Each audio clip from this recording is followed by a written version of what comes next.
Joining us this week on the show is the Eisner-award-winning comic book writer behind titles like Southern Bastards, The Avengers, Conan the Barbarian, Vertigo's Scalped, The Punisher, Marvel's 2015 relaunch of Star Wars, and his iconic 7-year epic on Thor.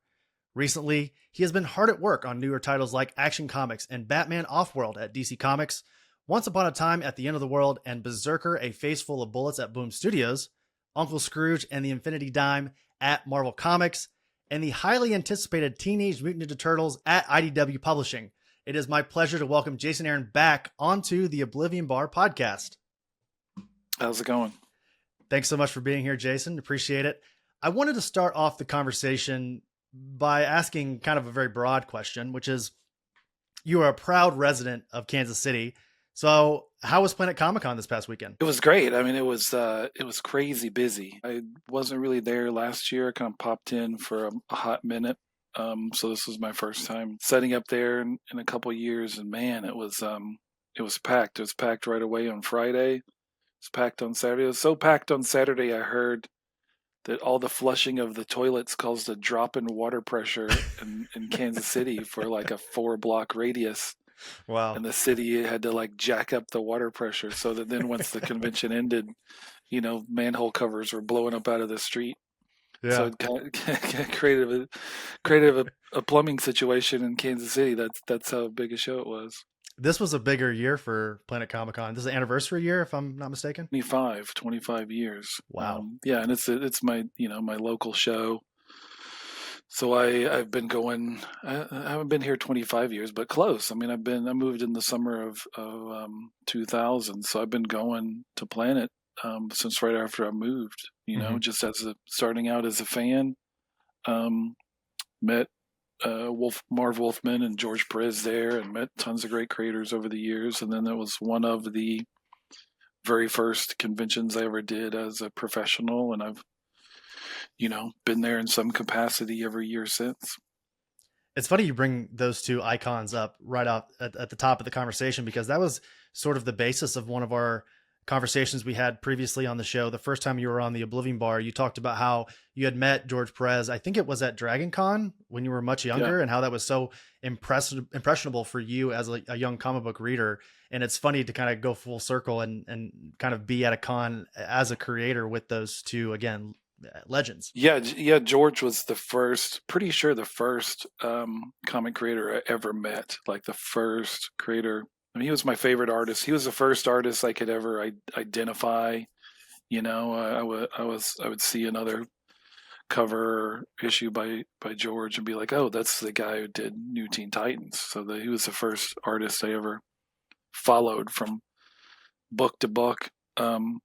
And then first person I ever stood in line for with a big stack of comics, a huge stack of comics, to where he asked me to get back in line because I had so many to get signed by him. And then some of those I got back in those days. He signed them just with like a ballpoint pen, in the inside front cover. Oh yeah. So some of those same one, like my Titans #1, I got signed by him again at Planet, years later, where he signed it on the cover with a Sharpie. So I've got some double signed ones, which are great. He was super, super, super nice, and that his work and that book in particular was a big part of me becoming a comic fan. And I think even now, when I envision a script in my head, it's always drawn by George Perez. Wow. Yeah, George is missed terribly right now among fans and everyone. And to kind of speak on that a little bit, Scott Snyder was that for me. I think when I first started reading comics was around the New 52 era of comic, in the comic book world. And I very vividly remember bringing like the first 15 issues of that Court of Owls run, but with him and Greg Capullo, and similar story. Like he was just the nicest ever, but I think they had a cap in terms of how many books you could actually have signed. Cause of course they were like on top of the comic world with that run. So I think I maybe was able to get like 2 or 3 signed, and then I had to either get back in line or pay something. So yeah, I mean, I find I'm 51 years old now, and I vividly remember all the encounters I had with creators as a kid, where they were the people who were incredibly kind and gracious, which was most everyone. But I particularly remember George. I remember Mike Allred. Remember Steve Rude. Greg Rucka, Garth Ennis, like those were creators who stood out to me of, from when I was a little kid to, when I was a young guy trying to figure out how to break into comics. Like all those people were super, super nice to me. Mm-hmm. And you remember that. And I always think about that as a creator, because I still remember all those bits from when I was a kid. I want to go back a little bit. So you mentioned, obviously being in Kansas City for almost 25 years now. Have you adopted the Chiefs as your team since being there? Are you a dedicated Chiefs fan? I mean, somewhat, I guess. I mean, on the one hand, no. Like there's a Steelers helmet, and like I'm looking at it in my living room right now, so I'm still a Steelers fan. Oh, sure. I've certainly cheered. I've bought some Chiefs shirts the recent years. My partner's a Chiefs fan, so she gives me grief if I'm not wearing a Chiefs shirt in the playoffs or the Super Bowl, and so I definitely have cheered for them on their Super Bowl runs. Yeah, the last few years, and they're fun to watch. Mahomes is just insane, the stuff he can do. So they've been fun to watch. And I went to the Super Bowl parade. So I do my part as a Kansas City resident. But if it came down to where the Steelers and the Chiefs were playing in the AFC Championship game, I can't say I'm going to be wearing that Chiefs shirt. Sorry, I've been rooting for the Steelers since I was a kid. Sure. It's funny because Kansas City is one of those cities that feels like it's us against the world. They still get that mentality a little bit where like when you're from KC, a lot of people, you'll know it in the first 10 minutes of having a conversation with someone who's from Kansas City. They will let you know eventually. Right. And to kind of speak on what you were saying there a moment ago about the Chiefs and kind of the run they've been on, it's one of those things where I'm a Ravens fan. I have been a fan since I was young. Oh, geez. I know. Tell me that. I know. I know. I've been hurt twice in the last 10 minutes, both that you're a Steelers fan and that we lost to the Chiefs in the AFC Championship this year. Sure. Hey, the Steelers just signed Patrick Queen today too. So I know. And we got Derrick Henry, but I'm very upset about Queen getting there. But I was going to say though, it's in terms of like Kansas City, even if you're not a fan of Mahomes and Kelsey and all these guys, you have to like admire that we're watching a dynasty happen in real life. Like it's happening in front of us, and we'd be sour to not sort of be aware of their greatness. Oh, absolutely. I think but the Chiefs have reached the point now where have become so good. You're going to start to be hated by everybody else around the country, right? I mean, yeah. Patriots hit that point. I'm from Alabama, so I'm an Alabama fan. So we hit that point, years ago under Nick Saban. So you just gotta be prepared for everyone who's not from that place to despise you. And I think the Chiefs are at that point. But at the same time, this year, you brought so many other new fans on board through Taylor Swift, which Sure. was awesome. I see like Mitch Gerard's on Instagram wearing Chiefs jersey now. Yeah. Which is great. I'm someone who was all pro Taylor Swift. Bringing new fans to football. Yeah, absolutely. I want to, everyone listening right now, we will get to comics eventually. I just have one more football related question for Jason here. You just mentioned you're a diehard Crimson Tide fan. Everyone that's met you or heard you talk knows this. How has your mental health been since learning of Nick Saban retiring? I mean, it's been touch and go. I'm not going to lie. Like I was ins and outs of just like fading of health.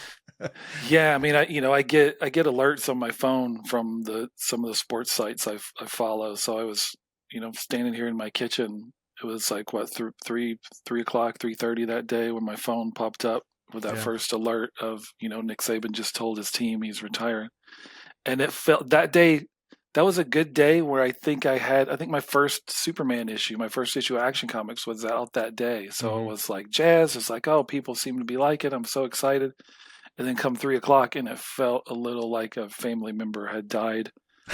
And then it was, it was the day you knew was going to come, but I was not, it turns out I was not prepared for it to be that, be this year.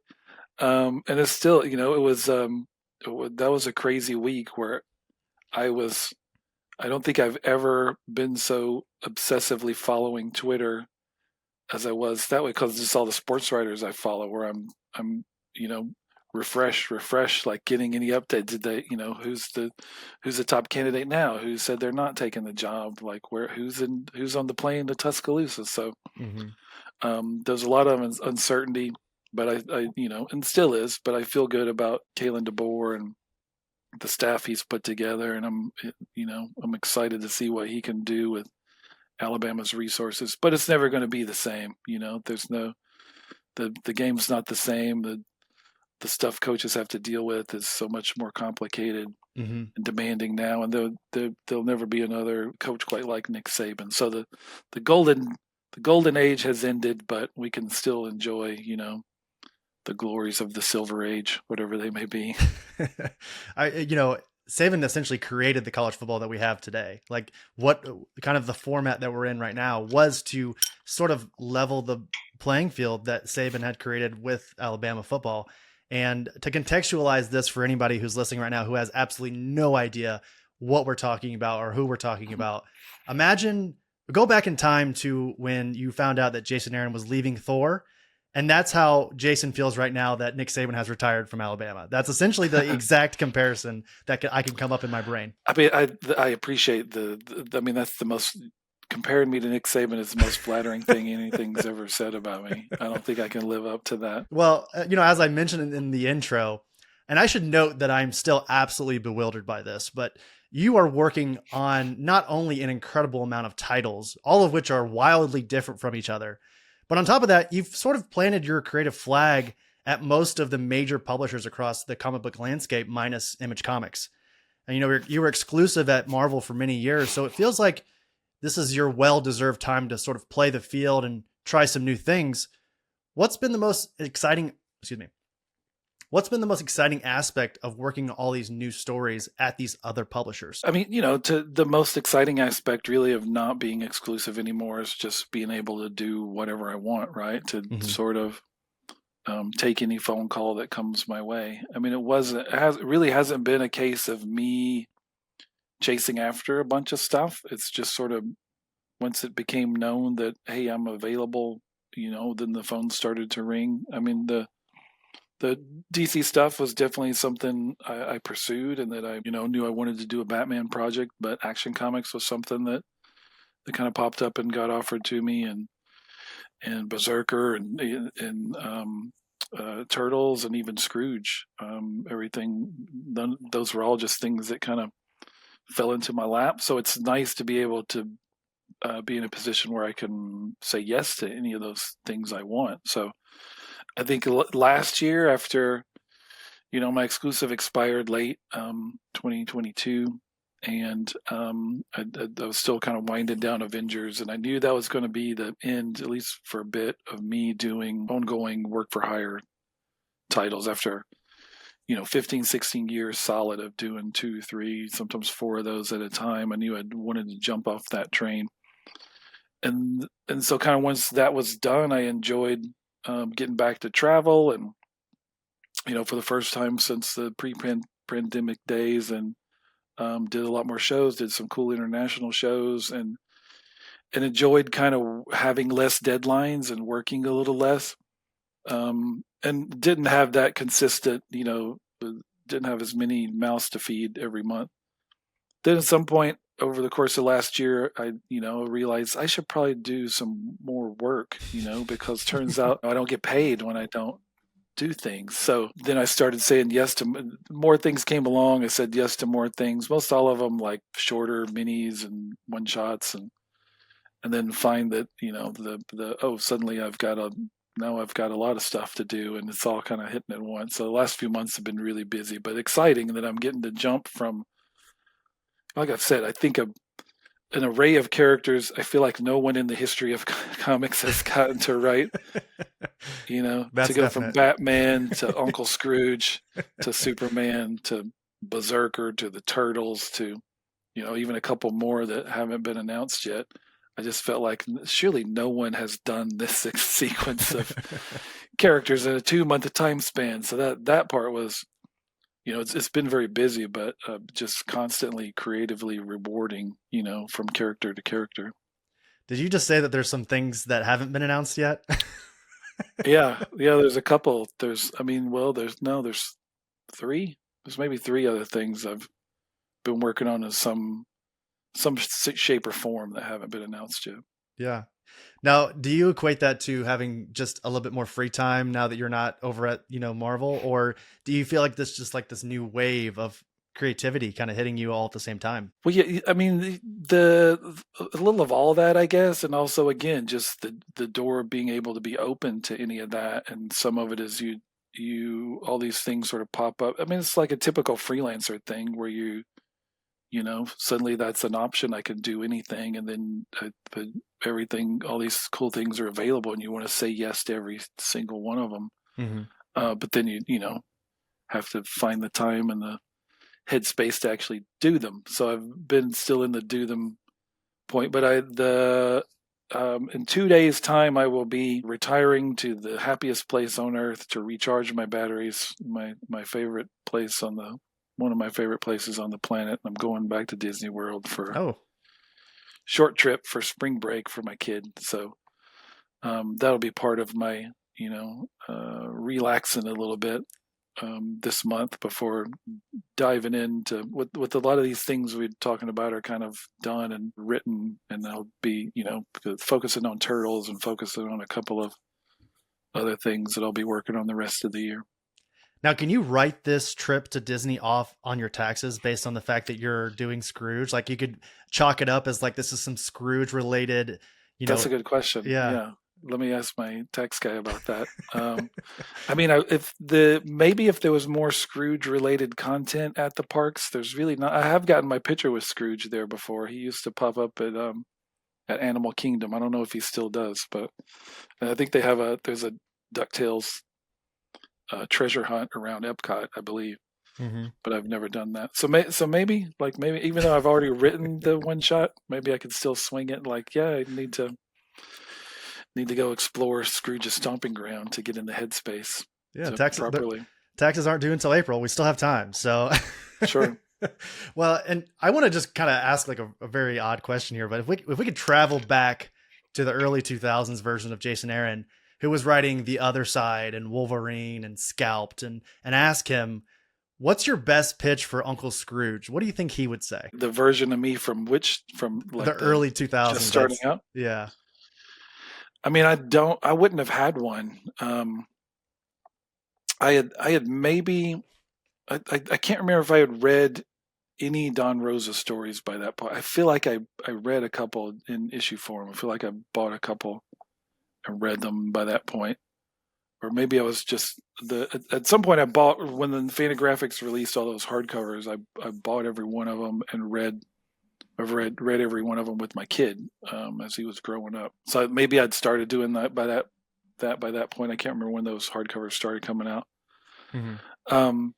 And that was really where my love of Scrooge came from. I mean, I grew up. I loved the DuckTales as a kid, and I've always been a big Disney fan. But I'd never read any of the Bark stories growing up.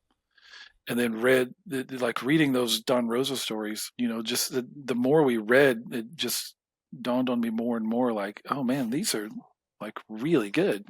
This is, these are not just cute talking duck stories. Like these are great, really smart, really action-packed adventure stories, globe-trotting adventure stories, adventures through all these different parts of history, gorgeously drawn, just rich stories. So by the end of the reading all those, I'd become the biggest Scrooge fan. Then went back and I've read a bunch of the Bark stories too. And the Don Rosa is always at Planet Comic Con, and I got to sit with him a couple of days ago and talk to him for almost an hour, and we had a really great conversation. And it was important to me, despite he's got a complicated history with Disney, to say the least, and a lot of strong feelings, as you rightly deserved, in terms of how his relationship with them went, and had feelings about what he had heard about, Marvel doing this new Uncle Scrooge comic. Though I think some of the articles I saw published on non-comic sites, like you see sometimes things get filtered through this game of telephone. They made it seem like Scrooge comes to the Marvel universe, like we're doing a story where Scrooge is hanging out with Spider-Man or something, which is absolutely not the case. So it was important to me to communicate to him, like, look, if you want to read this book, I'll bring it to you. If you hate it, throw it away. I get it, like, no sweat. But it was important that he heard from me that this was written. This was my idea. This is the story I wanted to tell, and it was written of love for him and the stories that he told, because they have a special place in my heart. One, just because they're so damn good, but also because it was the thing my son and I shared, and he's 18 now, and still he and I talk about those stories. Mm-hmm. But this is a long answer to your question, but this is an important topic to me, and I'm anxious for people to read. Really excited that people are excited about me doing Scrooge, and I feel like the average Marvel fan, my average fans, probably never read a Carl Barks story, probably never read a Don Rosa story. So for me, the ultimate goal of this book is you read it, you realize some of the same stuff I realized from reading The Life of Times of Scrooge McDuck by Don Rose and all his stories, is that, oh man, I'm missing out, mm-hmm. that I haven't read more Scrooge, and there is this wealth of awesome stories there waiting for you. Yeah, I think maybe the confusion came from the solicitation, which says Scrooge embarks on a time-honored Marvel adventure as he explores the multiverse to stop a twisted Scrooge from becoming the all-powerful and incomprehensible rich Scrooge above all. So I guess I can, of course, comic news and the Bleeding Cools of the world and, all of these like hearsay articles, the grabby titles and such. I'm sure some things were lost in translation, but that does kind of sound like maybe possibly we could see Scrooge interacting with Daredevil and Wolverine somehow. Well, I'll tell you right now, you don't. Like, that is not.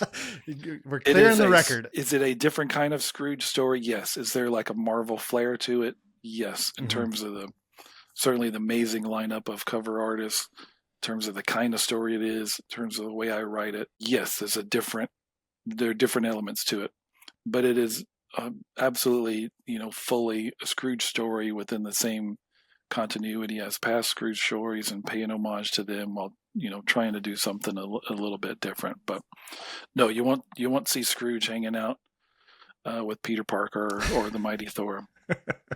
I feel very fortunate too, as a young '90s kid, growing up watching DuckTales, and of course, it's probably no surprise to most listeners right now, but you are one of my favorite writers in comics. Daniel Warren Johnson is another one of my favorite writer artists in World of Comics. And the fact that we have both, you on Uncle Scrooge and now TMNT, and of course, Daniel over at Transformers, it feels like early 90 comic fans are eating good. Yeah. Daniel's been killing it on Transformers. That book is really, really good. I was not a big Transformers guy as a kid. I was G.I. Joe and He-Man. Those were my things. So I love it when a creator can come in and make me care about characters I have no previous investment in, right? Like I don't come to the table in love with the Transformers. I don't really know one from the other. I know Optimus Prime and the one who turns into a giant gun, but that's it. I don't know. Like I don't know anything else. So if I can come into that and understand it, and you can make me feel emotionally invested, that makes me really excited when a creator is able to do that. And Daniel, I feel like could do that with anything. But also, the important part is that even if I'm not invested coming to the table, he is, right? And that his passion and investment bleeds through every single page of that. So I think that's what we're all should be doing book to book, right? Is showing our work and putting on the page, this is why you should care about this character, and Transformers is a great example of that. Mm-hmm. That's kind of a great transition into what I think most folks are excited for, which is your upcoming TMNT run at IDW. Teenage Mutant Ninja Turtles Alpha #1 hits shelves on June 5th. You'll be teaming up with Tom Waltz and artists Chris Burnham and Gavin Smith. And this will essentially act as a bridge between Sophie Campbell's outstanding run and your eventual run. And this is a fair warning here. Here's a long-winded warning set up for my question here for Jason.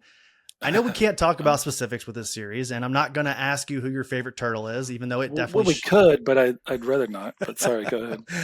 No, I mean, I wouldn't ask you regardless, because first of all, I know that you have to kind of play. You can't play favorites, but these are like your kids now, so you can't play favorites for. Are you going to ask me who my favorite turtle is? I'm not going to. I will not. Okay. I refuse to ask you that question. Although I think it should be Raphael, if I'm being honest, but I'm not going to ask. But I am I am curious about one aspect, and those Mirage turtle books felt and still feel sort of grimy and unkempt, and sort of like the New York City of the late 1980s. However, if you've been to New York City recently, it's wildly different from what it used to be. Much cleaner, sort of corporate driven, the unfortunate displacement of the working class and low income families within the city. And it feels as though the New York City that the Turtles were born into and it almost acts as a character within itself in these stories no longer exists. So my question for you is, your first arc is called Return to New York, which I found both enticing and intriguing. I'm curious, how much of the start of your initial run, without spoiling anything, has you setting up a new status quo for these heroes? Yeah, that's a really great question and a great point about New York. And I think that title, I was very conscious of choosing that title and what it all meant. And there's not a simple meaning to that title, right? It's not like they've been away from New York and they're coming back. There's a lot that I think will reveal itself as we go. And yeah, I think what New York City means, that's a good point. I think that's part of it. I mean, the first time I ever went to New York was in the late 80s as I was in middle school, and we did like a summer trip where we went to Washington D.C. and New York, and this was my first time ever in New York, and it was still in the days when there was like a porn shop right next to a couple doors down from McDonald's. Yeah. And so by the time I would go back, it was very much not that anymore, right? I mean, I still feel like I'd love anytime a movie was shot in New York in the 70s, like I'm all in, right? Like I love that look and that vibe. And I'm thinking like Taxi Driver. Yes, absolutely. Anything, right? Yeah. Like taking a Pelham 1, 2, 3, like every movie that was shot there. So yes, it is not that place anymore. You're right. I think for me as an outsider who's never lived there, I can still feel that vibe, in times, bits and places here and there, different times of the day, which always makes me happy. So yeah, I want the book to have elements of exactly what you're saying that original Mirage book was, and you said unkempt, which I think is a great way of saying it. And I say raw and grimy, and I want some of that element, just in the tone, the look, the subject matter, everything. And these first 4 issues, each one focuses on a different turtle. Raphael's up first, and he's the focus of issue 1. Joel on that, right? Yeah, Joel Jones is doing that one. Then Raphael Albuquerque does Mikey in issue 2, and Cliff Chang does Leo in issue 3, and then Chris Burnham's doing Donnie in issue 4 and in the Alpha issue, like you mentioned. So those issues kind of pick up with, where are the guys? What have they been up to? What kind of situation are they in since we saw them last? Some time has passed since the end of Sophie's run. And those stories, again, kind of set the bar of this is kind of what we're going for. And I think, not just in terms of that griminess, but in terms of giving them a little bit of an edge. Some of I'm coming at from the perspective of a father who, my son is 18 now and, is graduating high school. And in my mind, that's a little bit how I'm looking at these guys, not to pin them at a particular age, but, they're still the Teenage Mutant Ninja Turtles, but you feel like they're a little more grown up. They're not 13 years old, right? Like they've been through a lot, especially for teens. Like they have lived a crazy life, and I like them getting to that point. When you get to 18, 19, those are, I think for everybody, those are challenging years where you're having to make huge decisions that can shape the rest of your life. And a lot of times you really don't even know who you are yet, right? Like you think you do. You think I think most of us felt like we had all the answers forever that we're ever You're going to need invincible. when you're 18. Right. And then turns maybe 6 months later, you find out, oh my God, I didn't know anything. I thought I I was know wrong literally about nothing. everything. Right. I mean, I thought I've wanted to write comics when I was a kid, but had no idea how to do that. So when I was in high school and going into college, I started out as a journalism major and thought, I was going to be living in Atlanta, writing for the Atlanta Constitution, and then realized I hated journalism and didn't want to do that, and everything kind of fell apart for a bit after that. So I'm trying to channel some of that of like these brothers are in a point in their life where they've, for whatever reason that we'll get to, they find themselves in sort of different spots, and it's about, one, who are these guys in their core, who have they always been. I'm not trying to to remake them into something they're not, but also I just like that idea of four brothers who have been so close, been through so much together, now finding themselves in a point in life where they're they're a little like the Beatles when you get to Abbey Road, of they're maybe a bit different than they were when they started out, different points in their life, and like how do you move forward when you've all kind of changed a little bit. Yeah, that's perfectly said too, because I was going to add, this is not the Turtles of Mutant Mayhem where they're 12, 13 years old, maybe going right into high school if they were of that, if they were going to do that. But being in your, 16, 17, 18 years old, a lot of times that's where you do start to drift away from folks who you've been friends with most of your life. You start to become maybe not the person who you're eventually going to be, but the seeds are planted as a young person, around 18, 19, 20 years old. Now, if I could go back in time and look 20-year-old Chris in the face, I would probably not like that kid very much. But I think that the seeds of who I eventually became were there. And I found that really interesting about what you had said there about how like these four brothers, they've been together, they've fought together, things have happened to them. And when we pick up with your run, it's almost like the sort of splinting, not to make a pun there, the splinting has begun in a sense, and we have to figure out a way to get them back together. That's a good title. Maybe we'll use that. Okay, I'm sorry. Yeah, I think it's about them, figuring out how do we make this work, right? Mm-hmm. Like we know how it worked in the past, but I mean, relationships have to change and grow, whatever that relationship is, whether that's you and your siblings or your significant other. Like as you change, they change.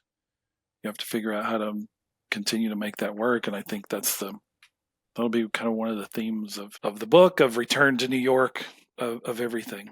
Mm-hmm.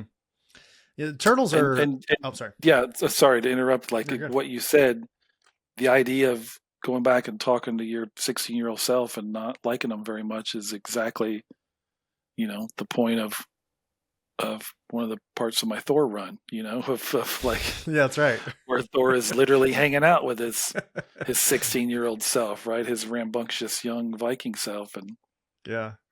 does not like him in the same way that the old King Thor doesn't like either one of the younger.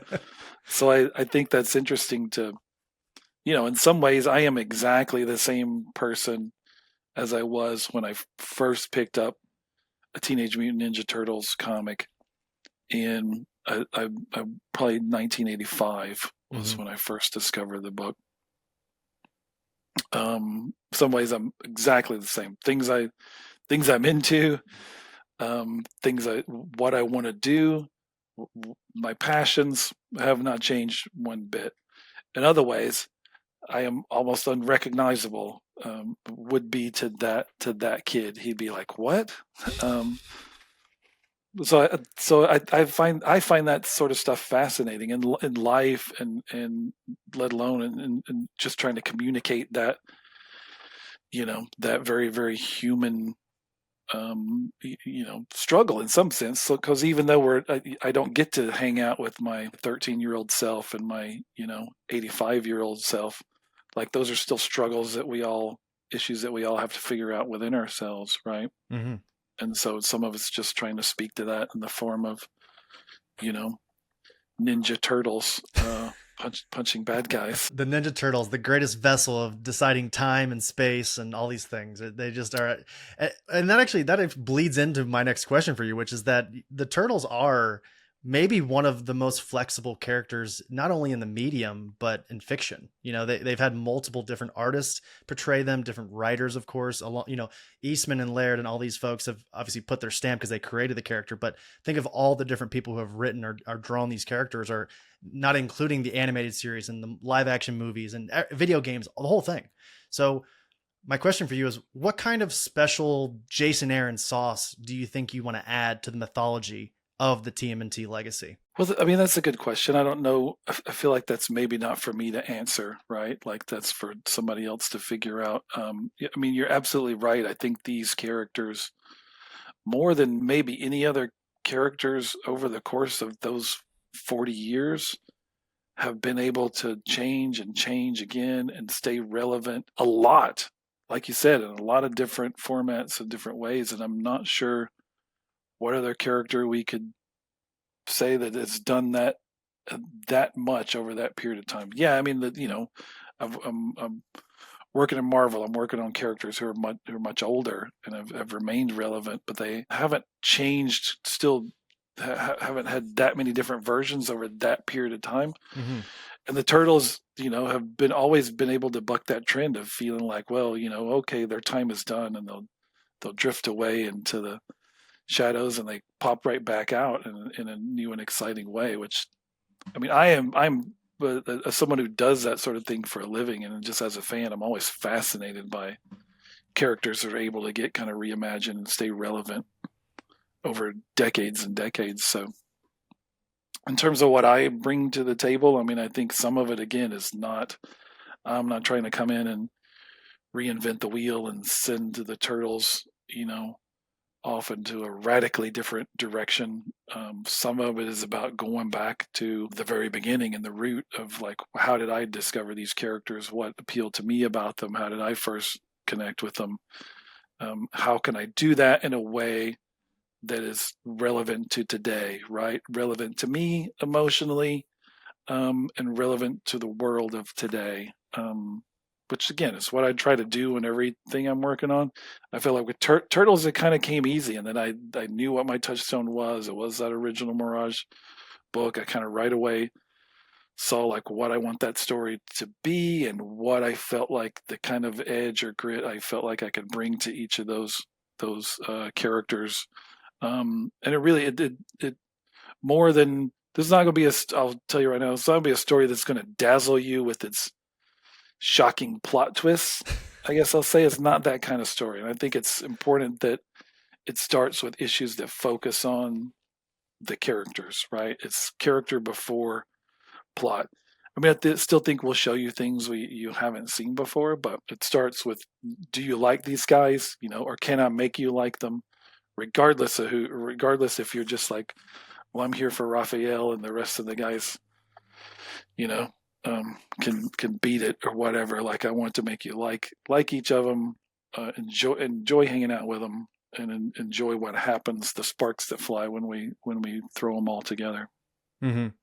And I think it's safe to say that throughout your career in comics, you've generally leaned into character-based narratives, and that would sort of lead your stories in interesting and compelling ways. You had mentioned earlier about how the first arc, our brothers, of course, are separated from each other. There's been some time that has passed since Sophie Campbell's run, which is ending here soon. How much of that decision was based on the purpose of spending some quality time with each brother individually and allowing the reader to get to know your version of Raph, Leo, Donnie, and Mikey? Yeah, I mean, I think it's a large part that it's a time honored kind of setup to sort of divide the team up and then do the story of getting the band back together. But also, to me, again, it was an important theme of the story of just kind of showing where these guys at, and maybe they've started to go in a little bit different direction from each other, and how can they come back and make that work once they're together again? Is that easy? Is that simple? Is it like riding a bike where everything fits and works exactly the way it did before? Is it difficult? Has it always been difficult? Is it more difficult now? Is it challenging in different ways. I think those are questions we explore, over the course of really multiple issues. Mm-hmm. I have one final question for you, Jason, because I feel like if we talked any more about TMNT, I would start to accidentally or purposefully start to try to mine you for info, and I don't want to do that to you. So we're just going to hope that that little conversation bit was enough for folks to get excited, if they're not already, which they should be, for your upcoming run on Teenage Mutant Ninja Turtles. But my final question for you is, and it brings us back around to what we were talking about earlier with the multiple titles you're working on here in 2024. And as we talked about, you've been known before as sort of the company man at Marvel for, helping curate their universe for basically 20 years. And I know it's only March, but this feels like we're entering a brand new era for Jason Aaron. And so I realize this is kind of a big question, but at the end of this year, with everyone having already had a chance to read TMNT and Uncle Scrooge and Faceful of Bullets and everything else that you'll be working on in 2024, what do you hope fans take away from this? And ultimately, what do you hope you take away from this year of writing? That's a good question. I mean, it's a little hard for me to answer, and that, certainly, once we're looking back on this year, Teenage Mutant Ninja Turtles will be one of the big hallmarks for me. There may be a couple more that you don't know about yet. So 3 at least. But in addition to all those things, we mentioned, like this, like I said, this kind of wild array of characters I've been able to work on. I think one is hopefully for me, and really for our industry in general, I think everybody's hungry for something new and fresh, but also in some ways familiar, like fresh takes on characters we know, like Transformers, like the new Thundercats book by Declan Shalvey that's doing so well. I think there's felt like some uncertainty coming into this year. There's still a lot of uncertainty, in the election coming in November, and just how things are going to look business wise. And I think all the creators I know are really, really excited to kind of step up to that challenge and take big swings, whether that's in work for hire, company owned properties, or that's their creator owned work.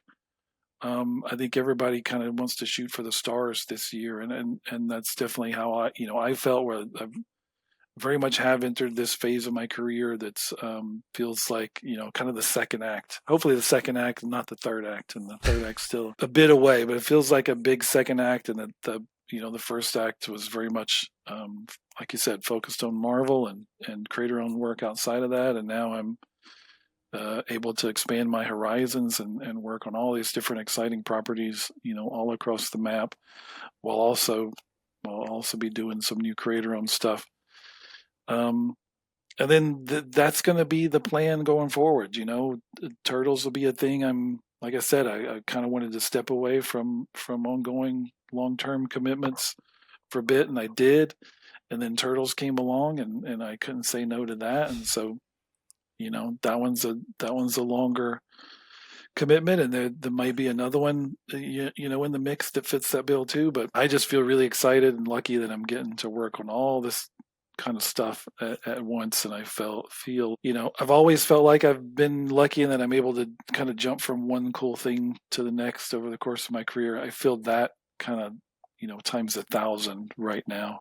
And just really, really excited about everything I'm getting to do. Yeah, I mean, it's very exciting, especially, from a fan's perspective. As I said earlier, giant fan of yours, and it's really cool to just kind of see you in a sense. And this is weird to say about someone who has done as much as you have, but it kind of feels like you're spreading your wings a little bit and kind of getting out there and trying different titles that I would have never expected you to do. I mean, go back in time 7 to 8 years ago and ask me, hey, that Thor run you really like? What would you think if this guy's also doing Teenage Mutant Ninja Turtles? I'd be like, I mean, that's really odd, but yeah, absolutely. Please do. Let's do it. Yeah. I mean, that excites me too, Yeah. I mean, just jumping from one title at Marvel to another was exciting, but not as as surprising, I guess. Like, oh, this guy's writing one Marvel title, is writing another one. Yeah. Jumping to these sort of properties where that feels so fresh and new in terms of everything I've done before. That gets me really excited, because that's the way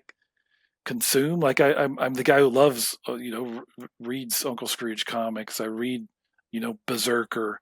I read Teenage Mutant Ninja Turtles. Like I read all these things and already get enjoyment from them. Like I read a variety of different kind of genres and properties. And so that's what I want to do as a writer as well. I want to churn out all different kind of stuff. And I feel like I'm getting to live that very much to the max right now. And that's not going to be just, my plan for this year. Like that is the plan going forward for me. Maybe I get the point someday where I want to settle down and be exclusive to somebody else again. But I think for now I am enjoying, like you said, spreading my wings and taking any call that comes my way. Mm-hmm. Yeah. Well, Jason, I want to thank you once again for coming on to the show and discussing your work.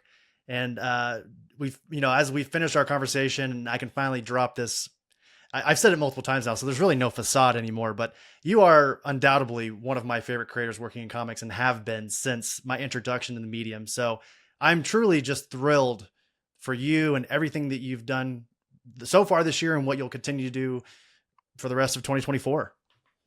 Well, thanks. Thank you. Mm-hmm. I appreciate that.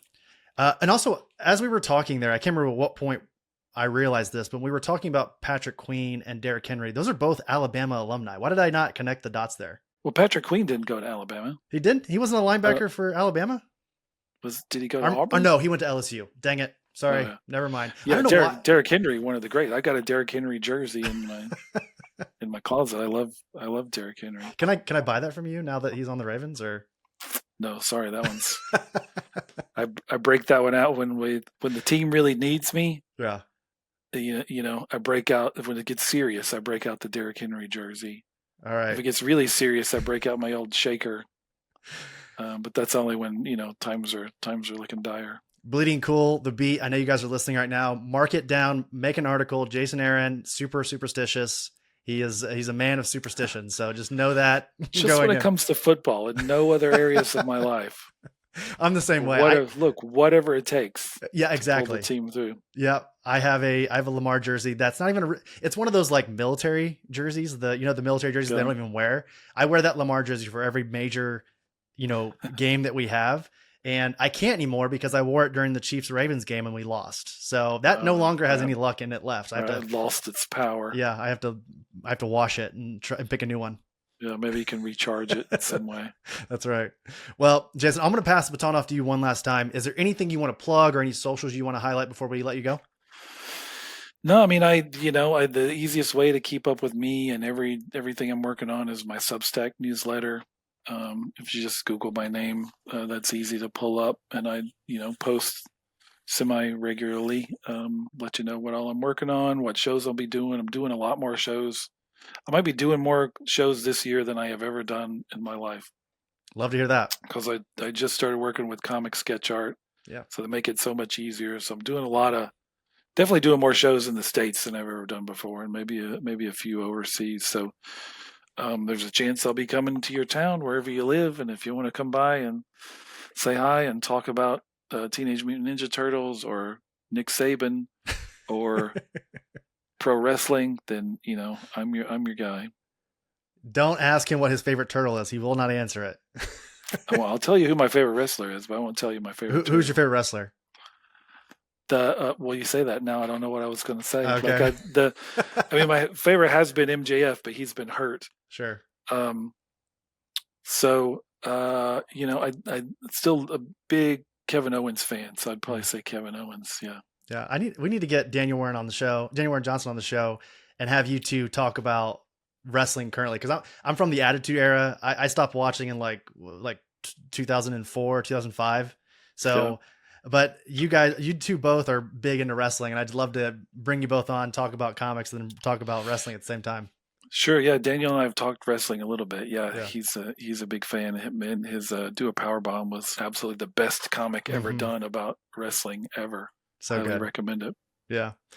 All right, Jason, I'm going to let you go. We'll have you on hopefully in the future at some point, maybe after the first trade of TMNT is out, and we can talk maybe spoilers at that time. Cool. Maybe then I'll tell you who my favorite turtle is. But probably not. All right. Thanks, Jason. All right. Thank you.